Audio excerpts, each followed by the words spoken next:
Hello, everyone. I see you early. One small piece of financial insight every day, so you can see a little farther. Right now, a lot of investors are in a strange state. They're sitting on cash on the sidelines, watching the stock market swing up and down, completely torn inside.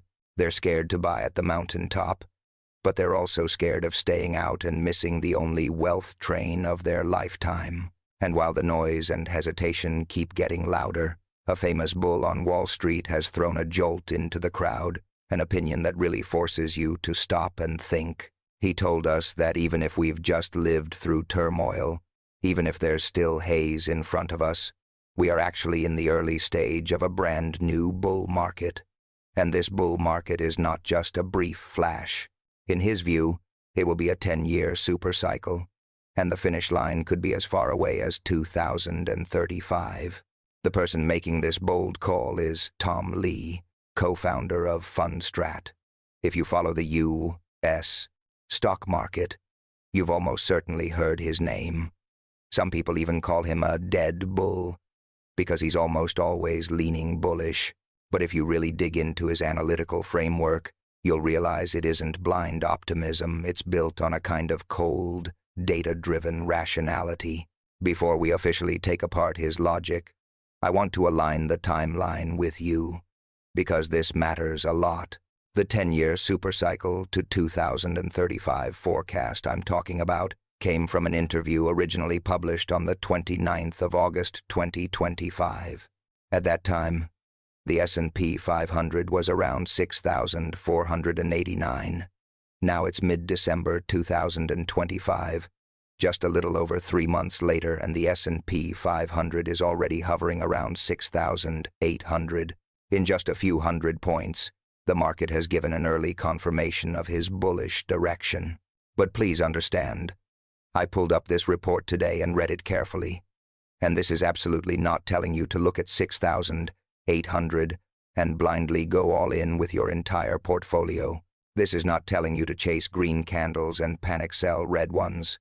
If all you do is stare at these few hundred points of short-term ups and downs, then this whole video won't mean much to you. What we're doing today is stepping outside the short-term K-line fluctuations. Because if Tom Lee is right, if this really is a huge cycle lasting all the way to 2035, then whether the market is at 6,489 or 6,800 is basically just the scenery at the foot of the mountain. So, the true goal today is to understand the underlying logic behind his 10-year view. Only by understanding that logic can you understand why, in the previous Garcia cycle, his bullish backbone was still so strong, why he says demographics are destiny. And once you truly understand these things, then for the next long 10 years, whether the market pulls back to 5,000 or surges to 10,000, you can still hold high-quality assets in your hands and build your own investment beliefs. This isn't just repeating a market opinion. This is a study of how we perceive cycles, how we recognize wealth, and how we read the deep current of an era. To understand Tom Lee's 2035 forecast, we first have to understand the cornerstone of his framework: demographic structure. I know that sounds like a boring sociology class, but trust me, this might be one of the most valuable money lessons you can learn about financial markets. On Wall Street, most analysts obsess over the next quarterly earnings report or the next Fed meeting. Tom is looking at something bigger. He's looking at people more precisely, the human life cycle.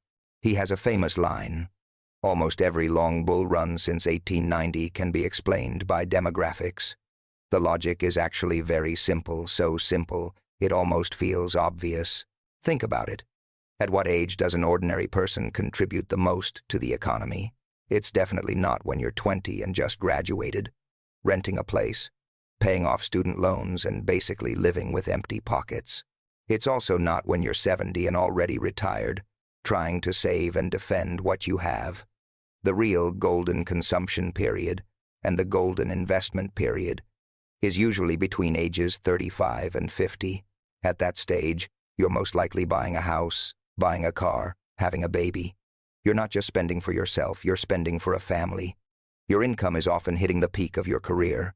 At the same time, You're paying for elders and for your children's education, and you start saving aggressively into retirement accounts and pension plans. When the population aged 35-50 reaches its peak, the stock market often enters a major bull market, and in reverse, when the main force gets older and the next generation hasn't fully connected yet, the market can fall into a long winter.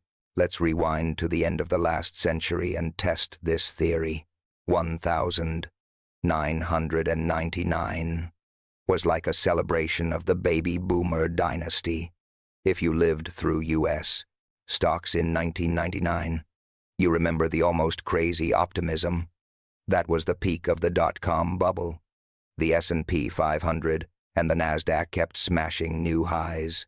People usually explain it as the frenzy created by technological progress, but Tom Lee looked through the surface and saw the essence.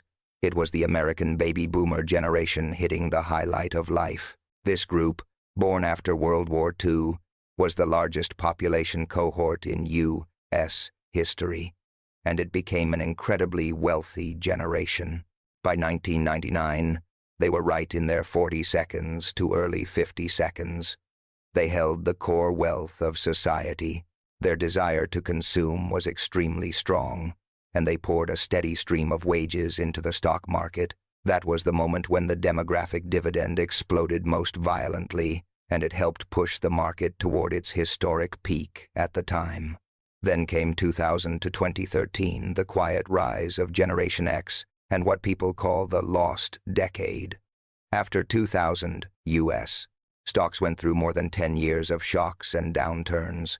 One key factor was that the baby boomers were a generation older and began pulling money out as they moved toward retirement. Meanwhile, the next generation, Gen X, born roughly between 1965 and 1980, was simply too small. They worked hard, but on a population scale, they were like a valley between two mountains.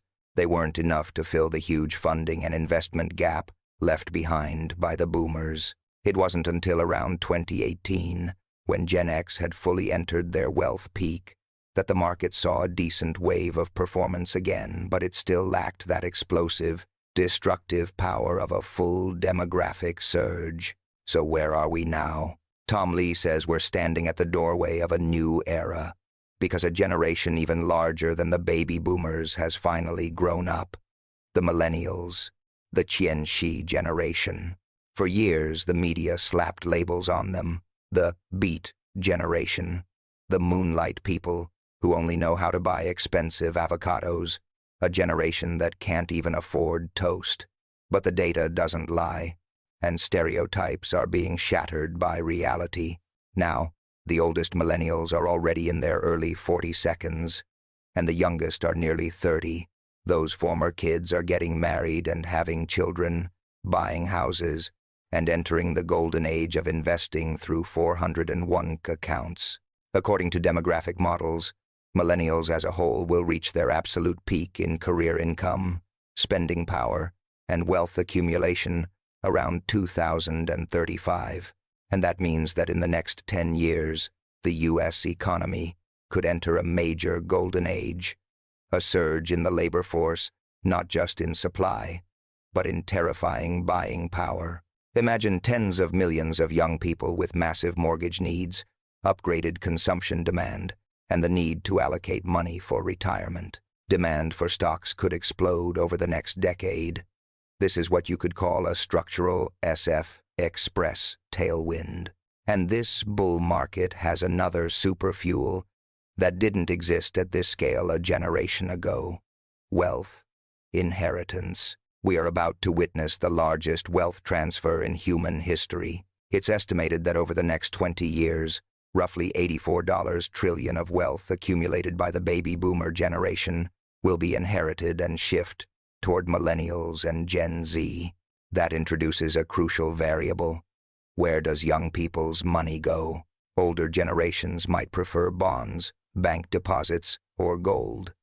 But young people who grew up in the digital age have a very different risk appetite. Tom Lee's research suggests they lean more toward allocating to equities, trust technology companies more, and are more willing to embrace risk. So when massive inherited wealth meets a generation that is already entering a rising income phase and is the most willing to invest in stocks, this isn't just a trend.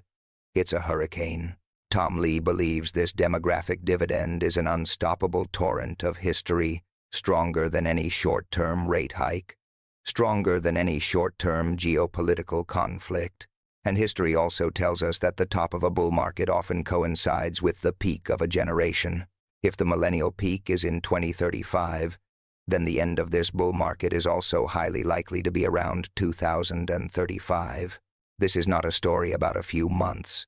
This is a 10-year grand narrative, and where we are right now may only be the prologue to a long epic. But if the outlook is so bright, why is the market still full of worry? Why don't people dare to believe a bull market has arrived? This leads to the second pillar of Tom Lee's framework: fighting recent bias and understanding skepticism as a weapon the market uses. Tom often mentions recent bias, the idea that recent prejudice is simply a weakness of human nature. As investors, we're either trapped by the most recent painful memory, or we get carried away by the most recent frenzy. Think back to February 2009. At that time, the smoke of the global financial crisis had just started to clear, and the shadow of the dot-com crash still lingered. Many people swore they would never touch stocks again. Everywhere you looked, people were talking about the end of the world. But at that moment, Fundstrat turned bullish, because when everyone is bearish, when the pulse plate has dried up, that's exactly when the future opportunity is being born. The same logic applies now. We just went through a global pandemic. We lived through the highest inflation in 40 years. We experienced the Fed's most aggressive rate-hiking cycle. Investors' muscle memory is full of risk, plunges, and trauma. Tom Lee points out that current market sentiment is nowhere near what a real market top looks like. A true top needs extreme fanaticism. It needs excessive speculation like 1,999. When even taxi drivers were recommending tech stocks, and even unprofitable companies could double in a single day. But right now, Tom says the clients he meets, even institutions holding huge amounts of money, are generally skeptical. He hears it constantly. "Tom, your logic sounds perfect, but I just can't believe you, because you're always bullish." And in his eyes, that suspicion, that caution, is precisely one of the strongest long-term bullish signals. It's what he calls the power of worry. Bull markets are born in pessimism, they grow in doubt, they mature in optimism, and they die in frenzy. As long as everyone is still doubting, as long as everyone is still hesitating, the market still has a steady stream of potential buying power. All that sidelined cash, all those funds waiting and watching, will eventually be forced in because of the anxiety of missing out, and that becomes fuel that pushes the market higher. Tom Lee also offers an interesting perspective. Investing in this era requires wearing 20-year-old glasses, because the most disruptive changes in the world are often driven by young people. Whether it was the internet, smartphones, cryptocurrencies, or artificial intelligence, older generations may not understand. They may feel it's a bubble, but young people turn it into a lifestyle. They find a strut to catch the trend. And Fundstrat doesn't only stare at boring data, they spend a lot of time studying the mischievous behavior of the young. Because where young people go, money eventually follows. Now, I know what you're thinking. Demographics are great. Psychology is fascinating, but what about the macro environment? America's debt is terrifyingly high. Fed rates are still relatively high. Can the economy really hold up? This is the weapon opponents use most often. But Tom Lee has his own rebuttal. First, technology. He believes the United States is in the middle of a global storm of structural change, driven mainly by two engines, AI and blockchain. This is not a simple industrial upgrade, it's a qualitative leap in productivity. U.S. leadership in AI and exploration in blockchain are injecting unprecedented vitality into the economy. These technologies can massively raise efficiency, create new business models, and drive explosive corporate profit growth. That's why he's especially bullish on tech stocks and on parts of the financial industry that could be revalued. He even predicts that the financial sector's market cap could rise to about 40% of the S&P 500. Second, the debt to GDP problem. Everyone knows U.S. debt is high, and many fear it will squeeze the private sector's survival space. But Tom argues many people are miscalculating or missing the other side of the ledger. He points to two countervailing forces. The first is America's enormous, invisible assets. When we evaluate a company's leverage, we can't only look at what it owes, we also look at what it owns. On the U.S. government's balance sheet, many assets are severely undervalued, sometimes even recorded as zero. The national park system, huge land and resource rights, gold reserves, even the postal system. If these assets were revalued at market prices, the scale would be measured in trillions of dollars. This hidden wealth is the crushing stone that stabilizes U.S. credit. The second is the dominance of the U.S. dollar. Over the next 20 years, if the dollar maintains or even expands its global dominance, then the debt issue can be digested to a large extent. As long as the world still needs dollars, America has the ability to manage its debt. Then there's the Federal Reserve. Tom Lee calls the Fed the most powerful single entity in the world. He has high expectations for the Fed's independence. Yes, the market is always worried about policy mistakes, but he believes market forces themselves create a kind of check and balance that ultimately pushes the government to respect the Fed's professional judgment. Still, even though he can see all the way to 2035, he's not telling you to close your eyes right now, buy, and sleep. He also offers very specific risk factors and monitoring metrics. As an investor, you have to know when to retreat. Tom's high-level rule is that a market peak usually requires one of two catalysts. The first is sudden policy tightening or an external shock, for example, the Fed suddenly going crazy and tightening liquidity, like what happened in 2022, or a massive commodity shock, like oil suddenly soaring to $400 a barrel. In that kind of scenario, fundamentals can break down instantly. The second catalyst is the excessive speculation we talked about earlier, something like a nationwide 1,999 style orgy, where everyone thinks they're a stock god and nobody cares about valuations. So are there any quantitative indicators? Tom mentions the VIX Panic Index, but his use of VIX is special. He says VIX is an excellent bottom signal. Historical data shows that when VIX spikes above 60 and then falls back to close below 30, the market has often already bottomed. But please remember, this indicator does not work in reverse. A low VIX does not mean the market is about to crash. So don't look at today's calm VIX and scare yourself. Up to now, margin debt hasn't hit new highs, retail sentiment isn't out of control, and policy remains relatively stable. As long as these red lines aren't crossed, the bull market logic still holds.